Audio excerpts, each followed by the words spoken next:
अष्टावक्र गीता अद्वैत वेदांत का एक अमूल्य ग्रंथ है जिसमें राजा जनक और महर्षि अष्टावक्र जी का संवाद है।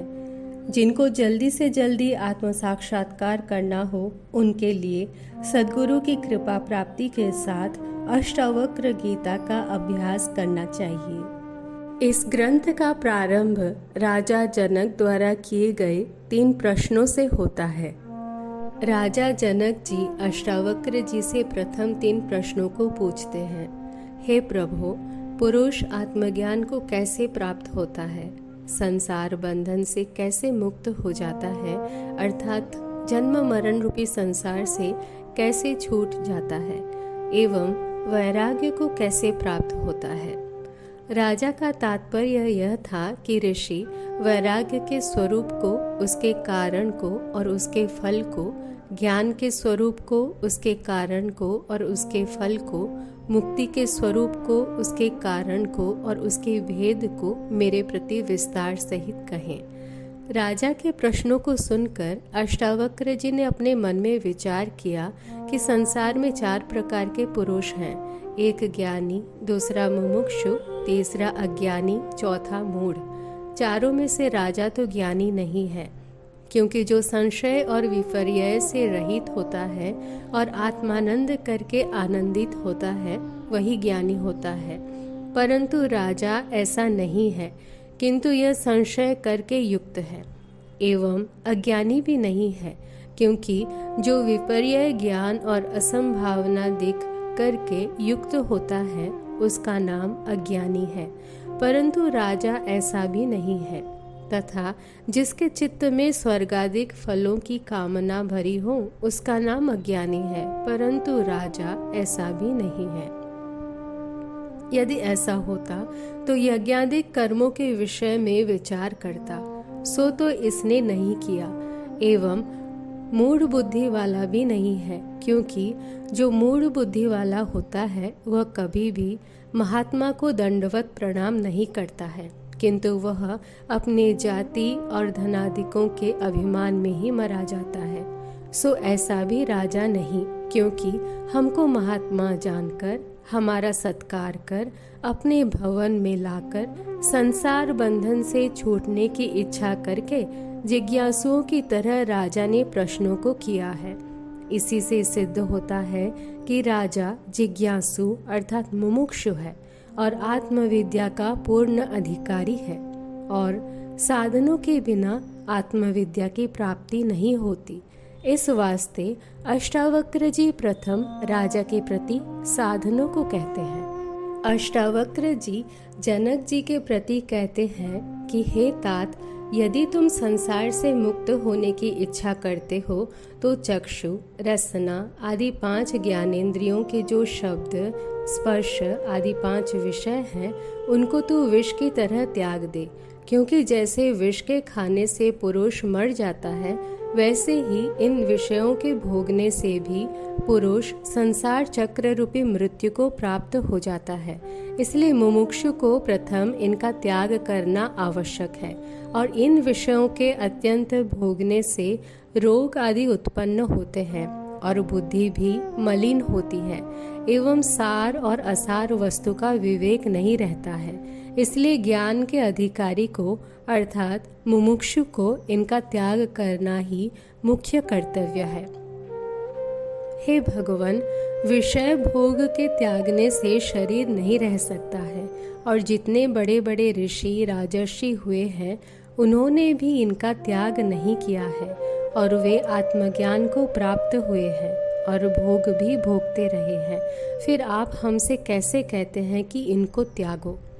अष्टावक्र जी कहते हैं कि हे राजन, आपका कहना सत्य है, एवं स्वरूप से विषय भी नहीं त्यागे जाते हैं, परंतु इनमें जो अति आसक्ति है, अर्थात 5 विषयों में से किसी एक के अप्राप्त होने से चित्त की व्याकुलता होना और सदैव उसी में मन का लगा रहना आसक्ति है, उसके त्याग का नाम ही विषयों का त्याग है। एवं जो प्रारब्ध भोग से प्राप्त हो उसी में संतुष्ट होना लोलुप न होना और उनकी प्राप्ति के लिए असत्य भाषण आदि का न करना, किंतु प्राप्ति काल में उनमें दोष दृष्टि और ग्लानि होना और उसके त्याग की इच्छा होना और उनके प्राप्ति के लिए किसी के आगे दीन न होना, इसी का नाम वैराग्य है। यह जनक जी के एक प्रश्न का उत्तर हुआ। हे भगवान, संसार में नंगे रहने को, भिक्षा मांगकर खाने वाले को लोग वैराग्यवान कहते हैं और उसमें जड़ भरत आदिकों के दृष्टांत को देते हैं। आपके कथन से लोगों का कथन विरुद्ध पड़ता है। संसार में जो मूढ़ बुद्धि वाले हैं वे ही नंगे रहने वालों को और मांग कर खाने वालों को वैराग्यवान जानते हैं और नंगों से कान फुकवाकर उनके पशु बनते हैं। परंतु युक्ति और प्रमाण से यह वार्ता विरुद्ध है। यदि नंगे रहने से ही वैराग्यवान होता हो तो सब पशु और पागल आदिकों को भी वैराग्यवान कहना चाहिए, पर ऐसा तो नहीं देखते हैं। और यदि मांगकर खाने से ही वैराग्यवान हो जावे तो सब दीन दरिद्रों को भी वैराग्यवान कहना चाहिए, पर ऐसा तो नहीं कहते हैं। इन्हीं युक्तियों से सिद्ध होता है कि नंगा रहने और मांगकर खाने वाले का नाम वैराग्यवान नहीं है। यदि कहो कि विचार पूर्वक नंगे रहने वाले का नाम वैराग्यवान है, यह भी वार्ता शास्त्र विरुद्ध है, क्योंकि विचार के साथ इस वार्ता का विरोध हो जाता है। जहाँ पर प्रकाश रहता है वहाँ पर तम नहीं रहता। ये दोनों जैसे परस्पर विरोधी हैं, वैसे सत्वगुण का कार्य सत्य और मिथ्या का विवेचन रूपी विचार है और तमोगुण का कार्य नंगा रहना है। देखिए, वर्ष के 12 महीनों में नंगे रहने वालों के शरीर को कष्ट होता है। सर्दी के मौसम में सर्दी के मारे उनके होश बिगड़ते हैं और उनके हृदय में विचार उत्पन्न भी नहीं हो सकता है। एवं गर्मी और बरसात में मच्छर काट काट खाते हैं, अतः सदैव उनकी वृत्ति दुखाकार बनी रहती है। विचार का गंध मात्र भी नहीं रहता है।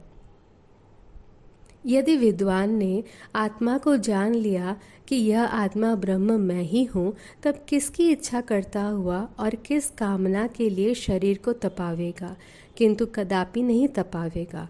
और गीता में भी भगवान ने इसको तामसी तप लिखा है। इसी से साबित होता है कि नंगे रहने वाले का नाम वैराग्यवान नहीं है और नंगे रहने का नाम वैराग्य नहीं है, किंतु केवल मूर्खों को पशु बनाने के वास्ते नंगा रहना है। एवं सकामी इस तरह के व्यवहार को करता है, निष्कामी नहीं करता है। तथा जड़ भरत आदि को अपने पूर्व जन्म का वृत्तांत याद था। एक मृगी के बच्चे के साथ स्नेह करने से उनको मृग के 3 जन्म लेने पड़े थे। इसी वास्ते वह संग दोष से डरते हुए असंग होकर रहते थे। जड़ भरत आदिक खान पहरान आदिकों को त्याग करके कहीं भी नहीं रहे हैं, किंतु पत्थर और लकड़ी की तरह जड़ होकर संग से डरते हुए उदासीन होकर रहे हैं। जब तक देह के साथ आत्मा का तादात्म्य अध्यास बना है, तब तक नंगा रहना दुख का और मूर्खता का ही कारण है। जब अध्यास नहीं रहेगा, तब उसको नंगे रहने से दुख भी नहीं होगा। आत्मा के साक्षात्कार होने से जब मन उस महान ब्रह्मानंद में डूब जाता है, तब शरीर आदिकों के साथ अध्यास नहीं रहता है और न विशेष करके संसार के पदार्थों का उस पुरुष को ज्ञान रहता है। मदिरा करके उन्मत्त को जैसे शरीर की और वस्त्रादिकों की खबर नहीं रहती है, वैसे ही जीवन मुक्त ज्ञानी की वृत्ति केवल आत्माकार रहती है, उसको भी शरीर आदिकों की खबर नहीं रहती है। ऐसी अवस्था जीवन मुक्त की लिखी हुई है, मुमुक्षु वैराग्यवान की नहीं लिखी, क्योंकि उसको संसार के पदार्थों का ज्ञान ज्यों का त्यों बना रहता है। संसार के पदार्थों में दोष दृष्टि और ग्लानि का नाम ही वैराग्य है और खोटे पुरुषों के संग से डरकर महात्माओं का संग करने वाला क्षमा, कोमलता, दया और सत्य भाषण आदि गुणों को अमृतवत पान करने अर्थात धारण करने वाले का नाम वैराग्यवान है और वही ज्ञान का अधिकारी है।